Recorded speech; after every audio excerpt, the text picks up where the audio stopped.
Mga kababayan, Assalamualaikum warahmatullahi wabarakatuh.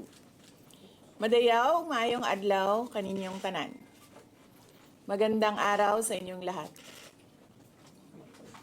Sa mga nakaraang araw, marami ang humihingi ng reaksyon, komento o damdamin.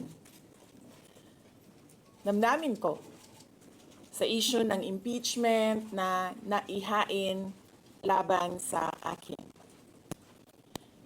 Sa kabila ng aking mga naging pahayag ukol sa planong impeachment sa mga nakaraan na buwan, ang tanging masasabi ko na lamang sa puntong ito ay God save the Philippines.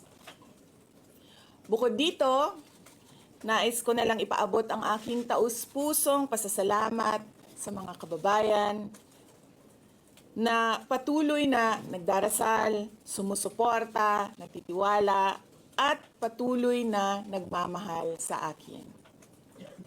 Manalig kayo dahil sa taong bayan ang tagumpay. Syukran.